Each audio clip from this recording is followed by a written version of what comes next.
আজকে জার্মান এবং ফ্রান্সের দলে দলে যুবকেরা ইসলাম গ্রহণ করতেছে, আর আমার দেশের যুবকেরা মৌলবি ছেড়ে ডানে বায়ে যাইতেছে। একটাই কারণ, ইসলাম বুঝে না। ইসলাম যদি বুঝতা, মৌলবি সাহেবের গিয়ে পায়ে ধরতা, হুজুর আমার সব কল্যাণ তো ইসলামে, অথচ আমি ইসলাম ছেড়ে পশ্চিমা নানা রকমের কৃষ্টি কালচার পছন্দ করতেছি, হুজুর আমাকে ইসলামটা বুঝাইয়া দেন। আমরা তো মাদ্রাসা মসজিদ খুলে বসেই আছি, তোমরা বুঝতে চাও না বলে এই যে এই মহিলা নারী বুঝে নাই, এই জন্য তার সম্পত্তিতে, বাবার সম্পত্তিতে নারীর সমান অধিকার লাগবে। যদি বুঝতো, তাকে অর্ধেক দিয়ে আল্লাহ তাবারক ওয়া তাআলা তার উপর যে দয়া করুণা করেছেন, মৌলবীদের পায়ে গিয়ে ধরতো। এখানে একটা কথা আছে, আপনারা ঠিক বলতেছেন। ইউরোপ আমেরিকা একটা বিষয় আছে, সেখানে আবার সমান পায়, খেয়াল করেন। ওইটা না বুঝলে আবার ওই শিক্ষিত যুবকরা বলবে, হুজুর আপনি তো একরকম বুঝাই গেছেন। ইউরোপ আমেরিকায় তো নারী পুরুষ সমান অধিকার। সমান অধিকার হওয়ার পরে কি হয়েছে জানো? সেটা তো তোমাদের খবর নাই।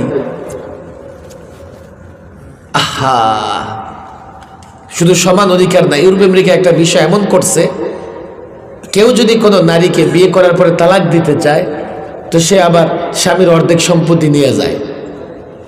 কোনো কোনো দেশে এমন আইন আছে। এবার আমার দিকে খেয়াল করেন, ফলে কি হয়েছে জানেন? এখন বিবাহ প্রথাই বন্ধ হয়ে গেছে। পুরুষ মনে করে আমি তারে বিয়ে করলে কালকে গন্ডগোল হইলে সে তো আমার সম্পত্তি নিয়ে যাবে। এই জন্যে বিয়ের আগে সংসার করে 4টা-5টা বাচ্চা হয়, এরপরে বিয়ে হয়।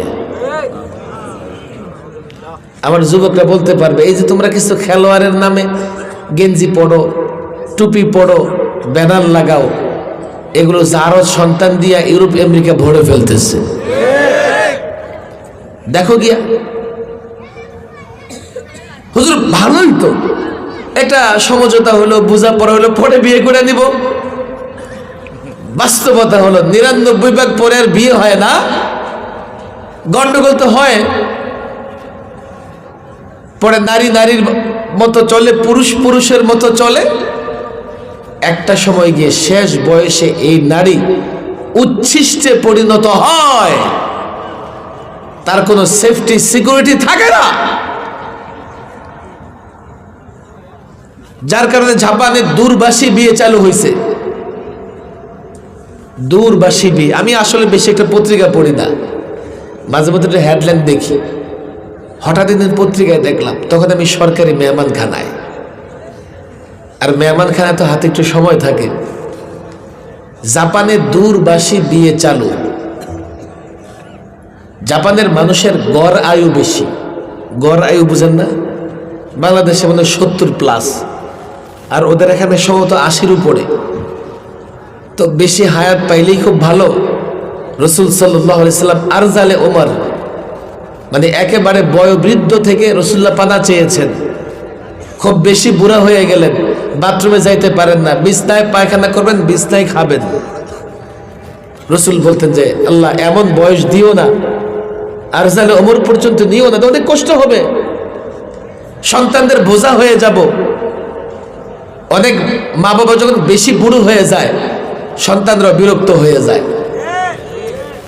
তখন কোনো কোনো মা বাবা বলে সন্তানদেরকে, কিরে আমি তো তোরে শৈশবে এইভাবে লালন পালন করছি, কিন্তু বুঝতে হবে এটা তখন ছিল সে বাচ্চা, আর এখানে একজন বুড়া মানুষ। এই জন্য রসুল সাল্লাল্লাহু আলাইহি ওয়াসাল্লাম অতি মাত্রায় বয়স্ক হওয়া থেকে পানা চাইতেন। বুঝেন কথা আমার? জাপানে গড়ায়ু বেশি, আবার জাপানে বিবাহ বিচ্ছেদ বেশি। তো তারা দেখলো এই বিবাহ বিচ্ছেদ কি করে বন্ধ করা যায়। তো তারা চিন্তা করলো দূরভাষী বিয়ে চালু হোক। দূরভাষী বিয়ে কি? বিয়ে হওয়ার পরে নারী নারীর বাড়িতে থাকবে, পুরুষ পুরুষের বাড়িতে থাকবে। খেয়াল করেন, আমাদের দেশে নারী কার বাড়িতে চলে যায়? স্বামীর বাড়িতে যায়। কেউ কারো বাড়িতে যাবে না। তোদের বিয়ে কেমনে হলো? এটাই বিয়ে। মাঝে মধ্যে ওরা ডেটিং করবে। সমস্যা কি হুজুর? এক ছাদের নিচে থাকলে 2 দিনও থাকতে পারে না। এটা হচ্ছে পশ্চিমাদের নারীর জীবন।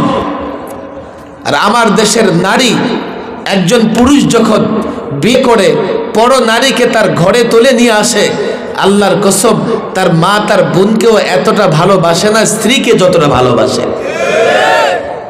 যদিও অনেক ক্ষেত্রে অতিমাত্রায় হয়ে যায়, খুব বেশি হয়ে যায়, বাড়াবাড়ি হয়ে যায়, কিন্তু অধিকাংশ পুরুষ নারীর সেফটি, নারীর নিরাপত্তা, নারীর ভরণ পোষণ ইত্যাদি ম্যানেজ করে থাকে।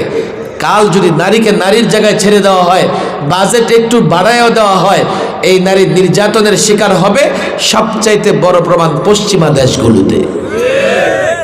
ওদের মাথায় গোবর, যা তোরা পশ্চিমা দেশে। আমার দেশে নারী হয়ে কত মর্যাদা লাভ করে বুঝো না, বুঝো না। আমার দেশের নারীদের জন্য সংরক্ষিত আসন আছে বাসে, সংরক্ষিত আসন আছে ট্রেনে। আমার দেশের যুবক একটা এখনো বাসে সিট নিয়ে বসে আছে, সংরক্ষিত আসন না, নিজের আসনে বসে আছে। নারী একটা আসলে এক মুহূর্ত বসে থাকে না।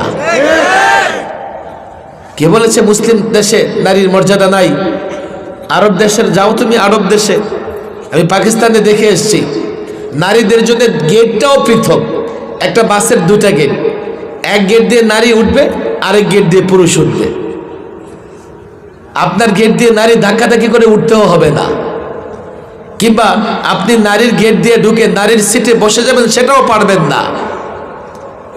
ইসলাম তো নারীকে অগ্রাধিকার দিয়েছে, আর তারা চায় নারীর সমান অধিকার। অর্থাৎ আমার দেশের নারীদেরকে পশ্চিমা নারীর মতো তারা বানাতে চায়। ইসলাম দিয়ে